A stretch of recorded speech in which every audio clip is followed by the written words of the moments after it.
Yeah, it was a good duel against Adams, and we knew they were, tough in those first 5 weights, 4 and 5 weights there. I think, they've got, at the time they had 4 guys ranked. 2 of these guys wrestled 2 of their ranked guys, and and then Hermosillo was also ranked, and so was Aiden Valdez from at 165. So, some good wins we had in there. We had some young guys in there, some.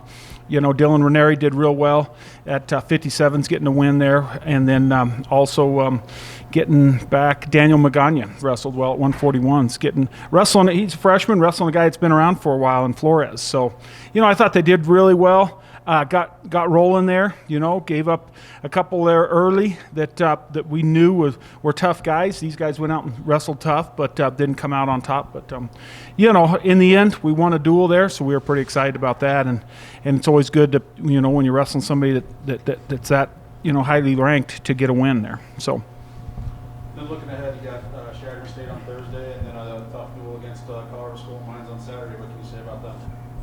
It's just a good long road trip this weekend. Anytime you're going to Chadron or Nebraska or any of that, it's 10 hours 10 hours out there, and then we'll work our way back to Mines.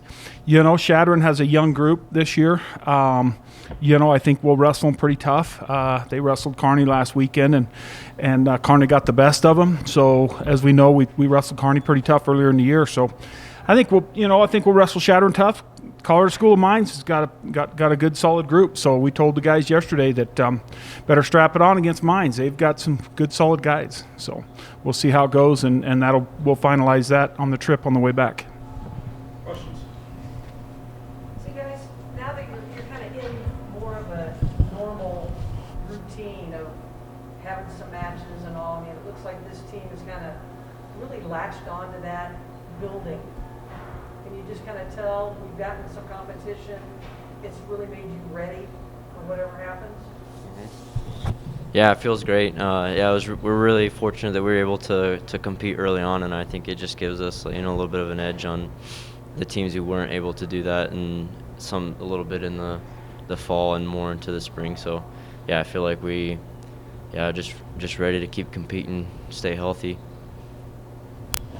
Yeah, I know. I think if you looked at our records compared to most teams that we're facing, we probably have more matches on there.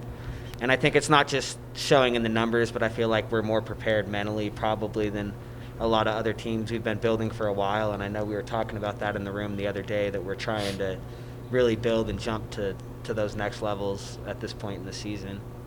And it's been going well so far. Plus you face some really good individual guys and good teams. Right. You've made the most out of what this season has presented. We really have. It's been a lot of fun.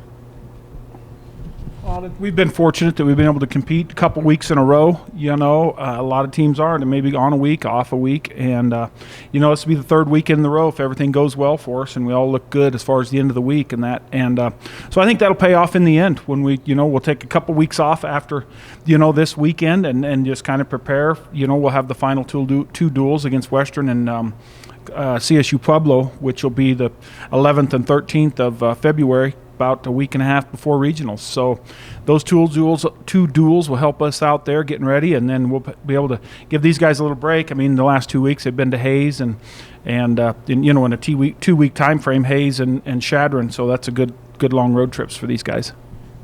I'm going to throw a couple of questions at you. Can you talk about the start of your season? Obviously really good. A bit of a setback with the loss this past weekend, but can you talk about the start to your season personally, and also what are your goals moving forward right now? Right. Yeah, the start of my season has been good. I'm feeling confident, and as things go on, I'm feeling more and more confident. Things have started to fall into place, and, that hard work's starting to pay off a little.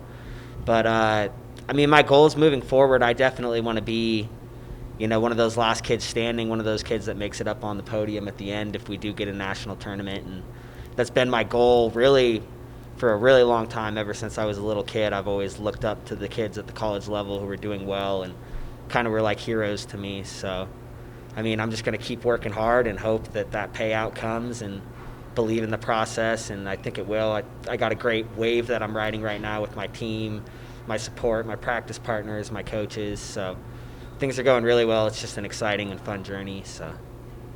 Collin, can you talk about, kind of you and Dylan right now? It seems like it's a kind of a little bit of a rivalry. Can you talk about what that's been like, kind of being in the wrestling room with him? Yeah, it's awesome. Yeah, it's awesome to have competition in the room, and Dylan, he took it to me, and I took it to him, and I look forward to that competition to continue. And I think the two of us need that. The two of us pushing each other and making each other better, and just making the whole team better in general.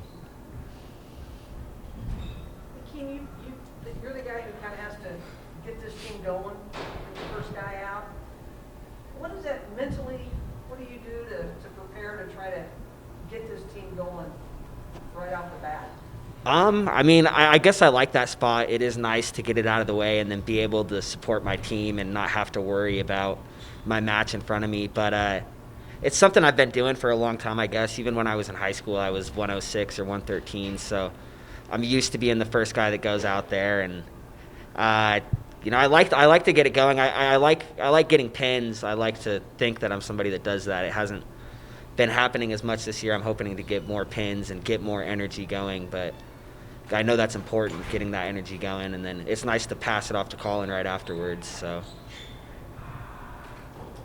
Chuck, this team, from your middleweights up, has kind of been the strength the last couple of years. Your lower weights are really kind of starting to pick up the pace now. Kind of like, obviously, the balance you've got up and down the lineup. No doubt. I mean, they're filling out nice in there. Have some depth too. With.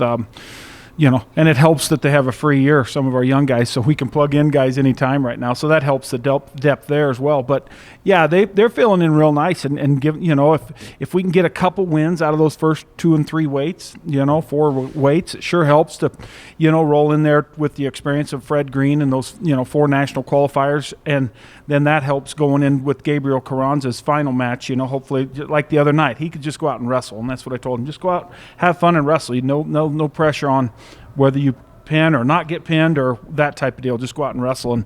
And so it's really nice if these guys can pick up a couple, and then we know, how the rest of those guys are going to be able to, compete with Fred on up and, and then in helping out Gabriel there. So. When was the last time you had a heavyweight that was actually anywhere close to 285? We've had a few throughout, We've had a few throughout.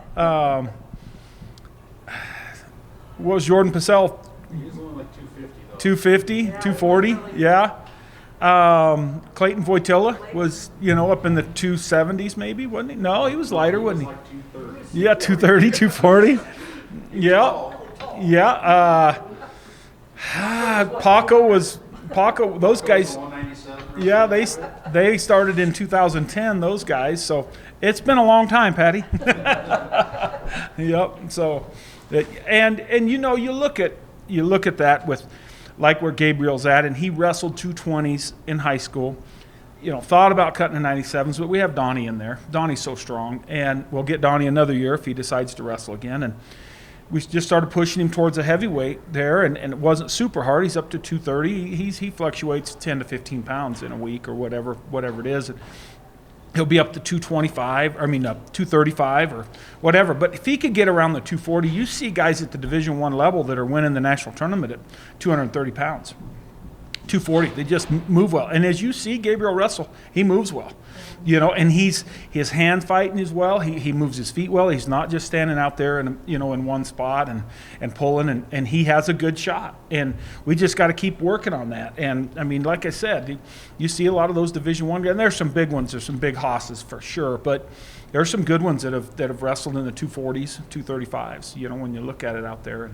And so I think Gabriel's going to grow into that. I think he's going to be awesome for us, and got another 5 years with him, so we'll see how it goes. If that doesn't seem crazy. So, Coach, I should have asked Dave this before I asked you, but has there been any update on the amount of national qualifiers or anything like that? well, there's rumors. Okay. There's rumors, but we don't know how that until they do the final.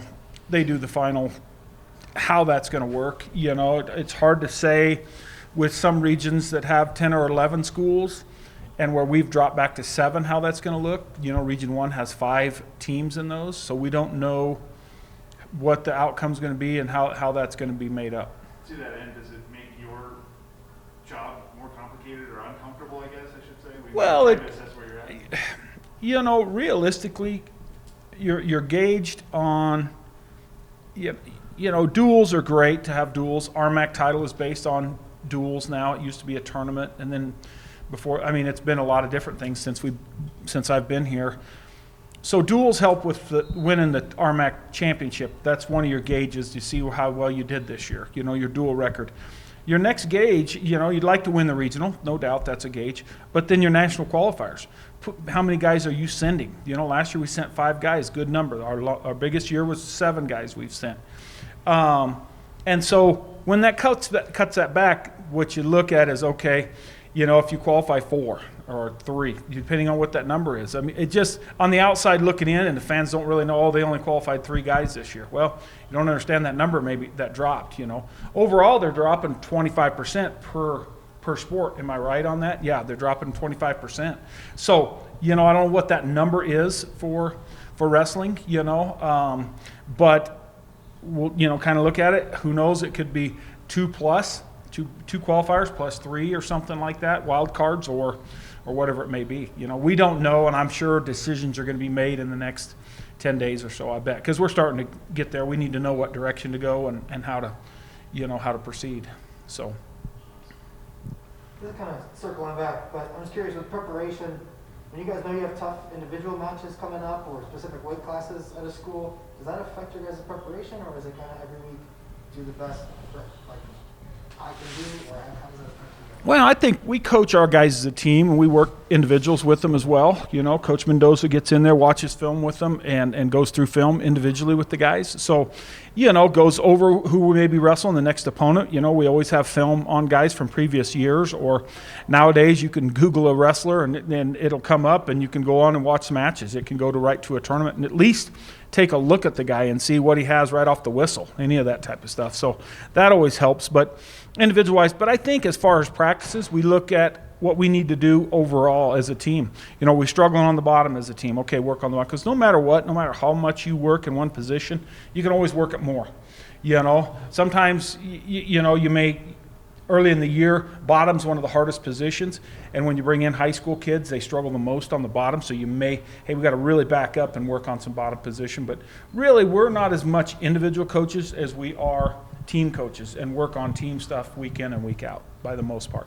And conditioning our guys, we're lucky that that Gabriel is a big guy, but he can run like a 125 pounder. We don't have to separate out a different workout for him as far as conditioning and stuff like that, because he can push it just like any of them. So. All right, Patty, question of the week. Okay, if you could have a walk-up song when you're introduced, what would it be and why? I usually go with Enter Sandman, just because I think it's got a good, I think the first couple seconds are most important because it kind of just shuts off after that, so it's got a good intro. Goes to me. Yeah, I know we actually have a walkout song. I chose Break My Stride by Matthew Wilder.